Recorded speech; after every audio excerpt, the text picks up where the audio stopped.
बिस्मिल्लाहिर्रहमानिर्रहीम। अस्सलाम वालेकुम जी, कैसे हैं आप? उम्मीद करती हूँ बिल्कुल खैरियत से होंगे। अल्लाह का शुक्र है कि मैं भी बिल्कुल ठीक हूँ।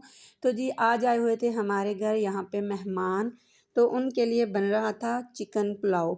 मेरी जेठानी आई हुई थी और मेरे जेठ यानी कि इनकी ना सारी फैमिली हमारी तरफ आई हुई थी। आज यहाँ पे ना सारे इकट्ठे हो गए थे मेरी सास के घर में।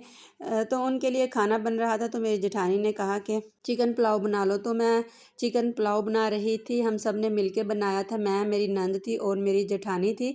मेरी जेठानी आग जला रही थी और मेरी नंद चीज़ें पूरी करके मुझे दे रही थी और मैं चूल्हे के पास बैठी ना चम्मच हिला रही थी। बड़े ही मज़े के चावल बने थे, चिकन पुलाव बड़ा ही मज़े का बना था। तो यहाँ पे बैठे-बैठे हमारा ना प्रोग्राम बन गया घर जाने का। अभी मैं चावल तक़सीम कर रही थी, अभी तो मैंने ना चेक भी नहीं किए थे कि कैसे बने हैं। सारे घर वाले खा रहे थे। मैंने कहा जब सारे खा के हट जाएँगे ना तो फिर मैं खाना शुरू करूँगी। तो अभी मैंने शुरू भी नहीं किए थे कि मेरे हस्बैंड कह रहे थे चलो जल्दी उठो, तैयारी करो, घर जाना है। खाना खाते-खाते हमें 4 बज चुके थे। सारे घर वालों ने ना बहुत रोका कि आप आज की रात रुक जाओ, सुबह चले जाना, लेकिन मेरे हस्बैंड ने ना किसी की कोई बात नहीं मानी। बच्चे भी बहुत ज़िद कर रहे थे कि नहीं पापा सुबह जाएँगे, लेकिन ना मेरे हस्बैंड ने ना नहीं सुनी, कह रहे नहीं अभी जाना है, मुझे ना बस काम है। तो फिर क्या था, मैंने ना सही से खाना भी नहीं खाया।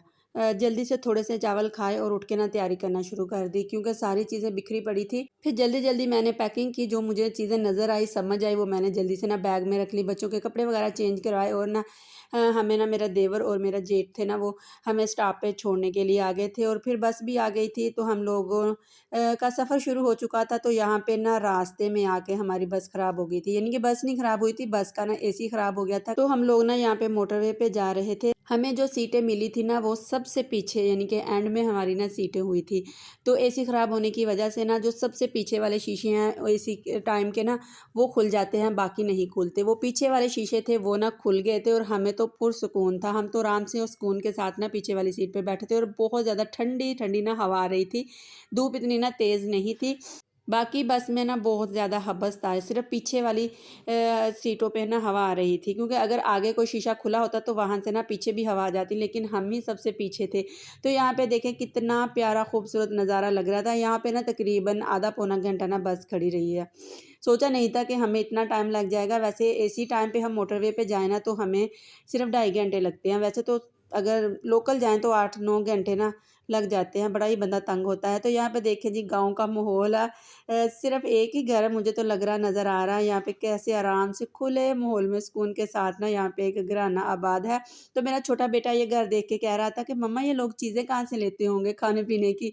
तो मैंने कहा बेटा आपको इसकी फ़िक्र पड़ गई है, कहीं न कहीं आस-पास कोई न कोई गाँव होगा, वहाँ से ले आते होंगे। अभी भी ना बहुत ज़्यादा लोग यानी कि सादगी के साथ ना ज़िंदगी गुज़ार रहे हैं। ये देखो जी ये थी हमारी बस, टाइम भी काफ़ी हो गया था। फ़ोन कर के ना किसी से यानी कि मैकेनिक वगैरह से पूछ रहे थे कि क्या करें, ये वाली लाइट जल रही है, वो बुझ रही है, ये हो रहा है, वो हो रहा है। आस्ता-आस्ता से ना काफ़ी ज़्यादा सवारियाँ थी ना वो नीचे उतरना शुरू हो गई थी।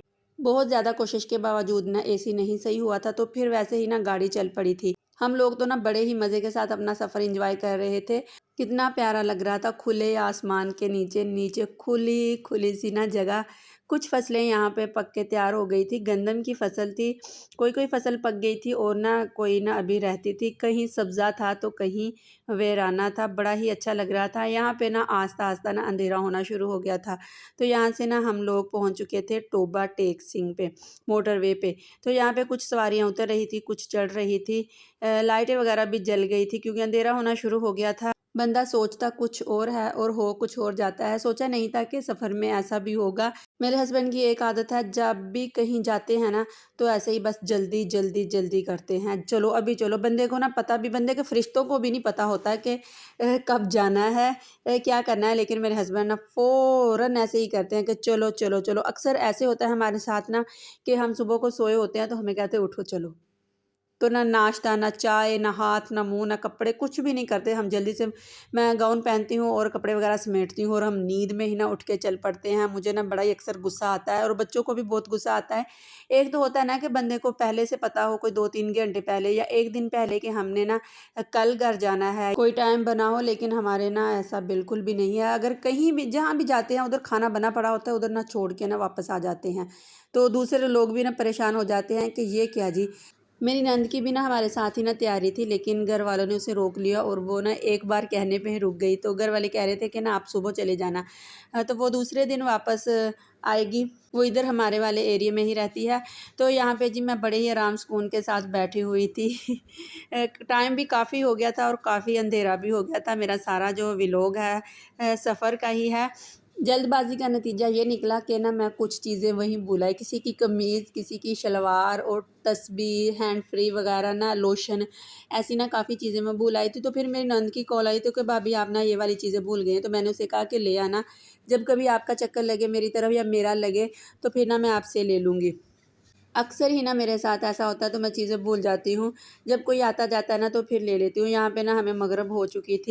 ये ना शोरकोट आ चुका था। सफ़र तो बहुत कम रह गया था ना, लेकिन पता नहीं क्यों बस ना इस दफ़ा ना हमें तंग कर रही थी। काफ़ी अंधेरा भी हो चुका था, लेकिन कोई मसला नहीं, टेंशन नहीं थी, क्योंकि मेरे हस्बैंड साथ थे। हमारे शहर के ना 2 स्टॉप हैं, एक हमारे घर के पास है तो एक है थोड़ा-सा ना दूर। जो दूर है ना हम लोगों ने वहाँ उतरना था। कई जगह पे ना इतना ज़्यादा अंधेरा हो जाता था और कहीं-कहीं ना इतनी ज़्यादा रोशनी इतनी प्यारी लग रही थी। तो यहाँ पे मैं भी कुछ ना थक सी गई थी। लोग तो बहुत ज़्यादा थे जो ना वो सो भी रहे थे बस में। इतना ज़्यादा रश नहीं था, हमें लग रहा था कि ईद के बाद ना रश होगा, लेकिन इतना ज़्यादा रश नहीं था। यहाँ पे जी मेरे हाथों की मेहंदी थी वो भी उतर चुकी थी और मेरे हाथ भी ना काफ़ी काले हो गए थे। ख़ैर इतनी सफ़ेद तो मैं पहले भी नहीं हूँ। हस्बैंड भी मेरे ना उठ के आगे चले गए थे और 2 बच्चे भी मेरे ना उनके पास चले गए। खुले-खुले होके ना आराम और सुकून के साथ ना आगे जाके बैठे थे।